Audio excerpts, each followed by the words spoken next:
we are only 4 days away from the Fearful release. But there is one important factor missing that you need to be prepared for the Fearful release, and that is Mara.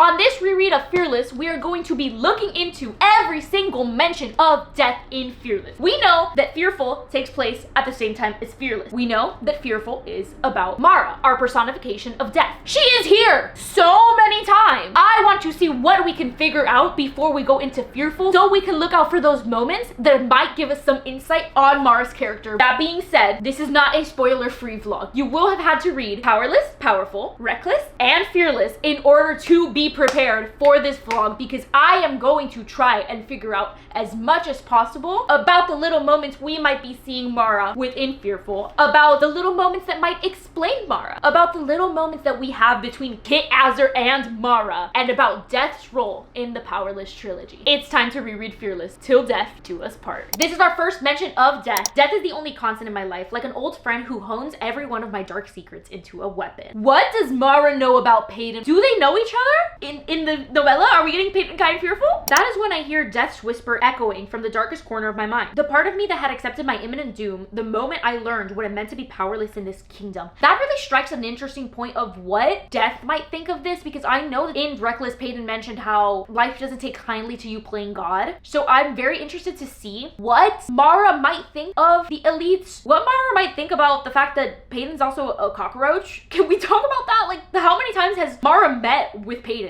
Has Mara been there every single time she's dying? It says that Kitt claimed her. It is a stretch, but it kept saying how the thing that would claim her or Kitt was death. So I'm very interested to see if maybe death already has a certain grip on him, and that's why like Kitt claimed her, or if that's completely irrelevant. But I just feel like the whole claiming thing was very prominent when it came to death, and then now Fearful follows Kitt and Mara through Fearless. So I'm very interested to see if maybe by him claiming Peyton, like that was like a death sentence perhaps. Oh wow. So she's having a nightmare about Adina, and it says, no, not the moon. It's death's shadow she wears. I don't know, but what if we have to see Mara's opinion on Adina's death? Because clearly she had to have been there. I don't want to relive that too, Lauren. Please don't make me relive both of the novellas in one. Like, I'm good.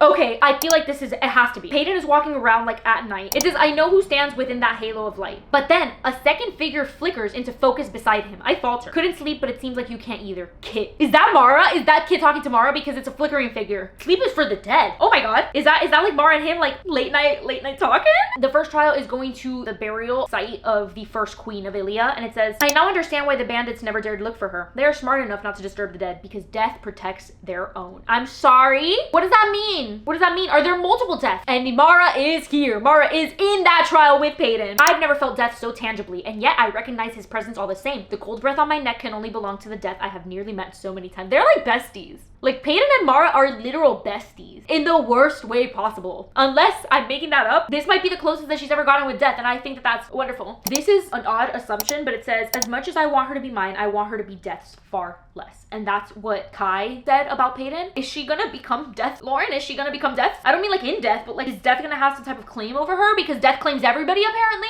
I'm assuming that maybe when air gets cold, it is Mara. Maybe Mara leaves like a little like, you know, like when like you feel like a shiver, like maybe that's Mara, because it says the air grows cold and damp, and the way I've now come to associate with the presence of death. So maybe death is always there, like lurking. Is she lurking this entire book? I hope so. So Peyton has killed somebody in the crypt thing, and it says, my stomach churns at his vacant gaze, wide with the shock of death's swift arrival. Is Mara just like showing up? Is that like how she does it? Like the moment that somebody's dead, she just, that would make sense, right? That she just shows up there. But damn, does she like teleport? Because she was at the kingdom. How does Mara travel? She is death. She's not real. She could just probably, right? I don't know. This is my public service announcement that I really need you to read Fearful and then watch my Fearful spoiler vlog, because what I just discovered right now through rereading Fearless, I need to talk to somebody about this. This is the craziest shit. This might be the craziest connection I have ever made. Oh my god, I'm so glad that I reread this. Holy shit. Okay, I'm a little unsure if this is a correct idea of maybe death being here. He was writing letters, and then Peyton had shown up at his door, and she asked him, are you writing something? And he said, just notes, it helps me think. He clears his throat, mumbles something under his breath, which I'm like, was he talking to death? Maybe was he talking to himself though, because he is kind of going crazy. For a moment, I think he's forgotten my presence. There's another presence in the room, perhaps? I'm not sure if like everybody can see death, or just he can see death. But I'm going to assume that not everybody can see death because he's the one that's closest to death because they love each other, right? Okay. Anyways, he blinked the bleariness from his distant gaze. I just feel like he's not there for a reason, but like I just can't pinpoint if it's the plague or if it is Mara. I guess we'll have to find out. And then it says Kitt glances over his shoulder again as if weighing whether this was worth a pause in his writing. And I just feel like, I don't know, like what if he's like looking back at something else? Do you know what I'm saying? I'm gonna associate all of Kitt's weird behavior to death looming. It's not blatant enough for me to think that, but then at the same time, Peyton said, in the end, it is the imminence of death that manages to drag me from my bed to his room. But death is not personified in this sense, so I just like, I don't know if I'm looking too into it, but I'm gonna go with my gut and say he was having a little lovey time with death because it makes me feel happy for baby. I'm very interested because Peyton has been talking about death relevant to his father and saying how, she said, even in death, the late king tortures me. And afterwards, she said he doesn't control me, he haunts me. I want to see if that's something that's shown in Fearful, where maybe we'll be able to see, like, I don't know where souls go. I'm pretty sure they go to the moors, but I don't know what that really means. Maybe haunting is a thing. It'd be very interesting if we'd be able to see some of our lost souls, except Edric, like that can go. I don't know if we'd be able to see if maybe Edric genuinely is haunting her. Maybe it's one of those like spooky stories, or if we're only just gonna be following death. Maybe death references it. I just think it's weird. Edric is being talked about so often beyond the grave. Like if he's still so prevalent, but then he's also prevalent in Kitt. And like maybe that's what the metaphor means. So they're getting on the boat to Isram. Kitt is begging Kai, saying, please come home, Kai. I can't have you dying on me too. And it says, I hear the enforcer's earnest response. I'll be back. Death fears me, remember? And I'm really wondering, does Mara actually fear him? Or like, will we get some type of conversation about how Kai views death? And like, maybe they actually do like know each other past this point, or there's like a relationship between them. I am dying to know because Kai is always talking about death like a partner, and it makes me really wonder if Mara perhaps is his partner in death, in crime, in death. This is where the seas start getting really bad, and then they're this close to like dying. When the waves start hitting the ship, Peyton says, a trickle of water seeps beneath the door. Like death's cold finger, it reaches for me. Could this possibly be Mara? Could Mara probably just be like, come here. It's your time. But she always makes it out alive, so I don't know. Oh my god. Okay, so we have something cold laps against my leg. Hazily, I look down to find death's icy finger grazing my skin. Could it actually be like Mara? Actually like there? The last time we met, he brushed sandy fingers against my cheek in the scorches. I really wonder if Mara was actually there caressing Peyton when Peyton is like close to death. But I'm not sure if maybe like death is only called when she's already dead. Now it's the raging sea that he commands to drag me back to. A muffled shout against my ear has me stirring. I place a palm in the puddle of water as if to shake death's hand. I feel like Peyton and Mara would be friends, if I'm being honest. I don't know, because I feel like they were too far from death at that moment for it to actually be Mara, but I don't really know how that works. Not really death myself. I don't know. Kai and Death seem to be having way too fun of a dance together that's making me really think what Kai's relationship with death is. If he knows if he has a relationship with death or it's just a metaphor. He killed one of the men who was trying to throw Peyton overboard, and he said, it's a piece of death himself that lives within me, and now I command it. Are you commanding death? Are you guys like in cahoots for real? Will we see in Fearful him and Mara working together? I feel like death is not a murderer in herself. I don't know who rules death. Does anybody rule death? I don't think it's Kai. I feel like the relationship between Death and Kai is mentioned way too much to not be important. When she finally falls like overboard, Death will meet me in this watery grave, grinning as he snatches my soul from the sea. Maybe Death wasn't there before with Peyton, but maybe Mara shows up here because this is actually really close to death. I want to see how many times Mara has visited Peyton, if she has, because Peyton is this close to death constantly. Like constantly. At this point, they are acquaintances. Once more, showing a weird relationship between Kai and Death. Kai guides me to the soaking death with arms that dragged my soul from death's clutches. I've got you, Pay. Okay, is this a weird theory? What if we can fool ourselves into thinking maybe Kitt and Kai will reunite through death later on in life? That would make me really happy because Kai clearly is gonna have some type of relationship with death, and maybe it is after his death, and then maybe Kai and Kitt will be together again. One of my favorite scenes in Fearless where Kai went to Peyton's room and then Dayla shows up and then she's an absolute diva, but whatever. I let go of her wrist to cup the face above it instead. Death himself couldn't drag me from me. What does this mean? Maybe that's why she stayed alive? I don't know. Kai and Death. I'm on to you, Kai. Zayla, being the diva that she is so upset by the fact that Peyton was the one who killed Edric? Tell me more. I'm jealous. He was a bastard, that king. I wish I was the one to lure him into Death's arms. I would love to be able to like know what Mara's experience was when she was taking Kitt Azer. I would love to know if Mara was happy with his suffering. Everybody seems to be. When they get attacked by the sea creature. First of all, death is everyone's best friend. Kai goes, and we dangle above death, rows upon rows of jagged death. And then Peyton says, I look death in the eye as my spear sinks into it. Did she really look Mara in the eye? Was Mara really there? They made eye contact. Death is everywhere when it comes to Peyton Gray. If this is a stretch, but Kitt goes to tell Kai, while Peyton's hiding in the closet, about the third trial taking place tomorrow. He said that unsettling feeling washes over again when his power slithers beneath my skin. I hold my brother's gaze, but he doesn't seem to be looking at me. It's as though he has retreated into his mind. So I'm wondering if like he actually has, like maybe he's unaware. A part of me feels like maybe he's just unaware because the plague is like actually making him stuck in his mind, like he's losing his head. Or it's Mara in the room with him because it says his unfocused gaze falls just over my shoulder. I glance behind, finding nothing but open air. Do you think that he was, oh my god, what if he was looking at her? Every time the kid goes crazy, I'm just like, no, you're not going crazy. Like I know death is standing right there. It's very interesting how often Kai keeps getting referred to as something with death. Now, we're in the pit fight right now, and I know that technically it is Mac there, but it's still in relevance to Mac as Kai. One Peyton is looking up at Kai, and she says, the sun is blotted out behind his threatening figure, though its rays comb through the wavy hair like a halo, as though I'm staring at the angel of death. Really bizarre the way that death is being referred to in relation to Kai.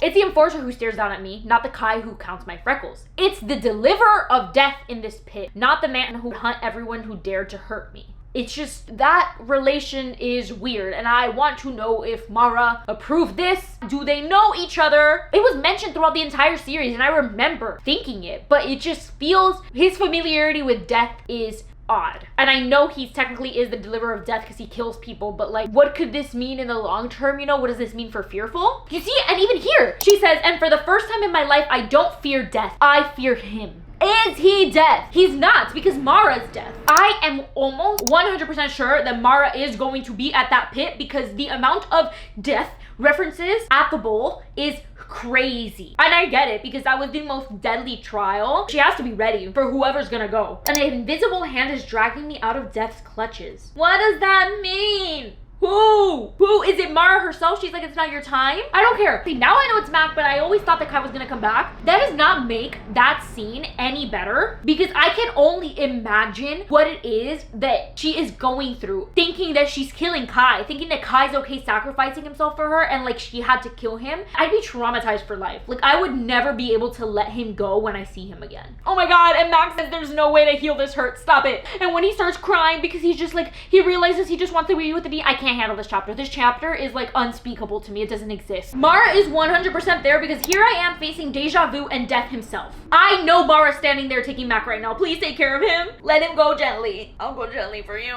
Oh my god. You see, Kai's body shudders beneath mine as though shaking off death's cold hand to hold mine for a few moments longer. Oh my god, Mara is there. Mara's there. Mara's taking care of Mac for us. I know she'll let him go gently. And I know she'll take him to the stars. They keep saying how not even death itself can do this. Not even death itself could rip me from you. It's always between Peyton and Kai, and I feel like it's supposed to be a message on how strong their love is that genuinely maybe Mara can't even separate them, and that's why they're both like cockroaches that never die. I feel like that might play a little deeper on whatever's going on in the moors and kind of how that whole structure works, because I feel like they're tethered to each other genuinely is stronger than maybe Mara is able to be. The relationship with death is way too prominent between Kai, since obviously Mac died in Kai's place and the kingdom thinks that Kai died, and Kai says, so I'm just dead then. And Kitt says, actually I'm gonna make you even more powerful. Tell the kingdom you survived. They don't need to believe you, they need only to fear you. You will be the deliverer of death who has met him and lived. That's so crazy. That is so crazy, and I really want to know how true that statement is, whether or not it is like real that he has met death and he has lived, or if this is only gonna upset Mara because he's like a poser. I don't think that this is an actual arrangement now that I'm looking at it, because it says, I stand there pretending as though I am a man whom death himself fears. So I just feel like it's a ruse, but I just feel like that's not gonna be taken very well. I don't think you just like pretend that you're death like that, unless it is part of the plan. Peyton and Kitt are getting married. married. When they kiss, which is odd, this kiss tastes like the sweet end of an apology or the lingering of a farewell. And it makes me think that maybe it is a farewell because he knows he's going to die. So he's just kind of like, well, I guess I did fix Ilya. I'm gonna go now. Kitt finally killed Callum in like a random go. So I really would love to know if like Mara was there perchance. Peyton says, this isn't a goodbye, father. Only a good way to say bye until we meet again. Because I will haunt you in every lifetime. A shadow of the woman you loved trapped in the body of an ordinary you hate. And it makes me really think, because they keep talking about another life and another life and another life this entire series, and then Peyton and Kai keep being associated with like haunting and death and the afterlife and all these things, and it makes me really think like, what if we do get to see like all of this again? I really love this line because I think it's so perfect in every way, shape, and form, and it's kind of sad, but it doesn't matter. It's harder to hate this situation when my brother is half of it. I loved him more than anyone, and until a clumsy thief ran into me all those months ago, I never believed I could love anyone as much. There's little more I want than to see Kitt happy. That little more happens to now be his wife.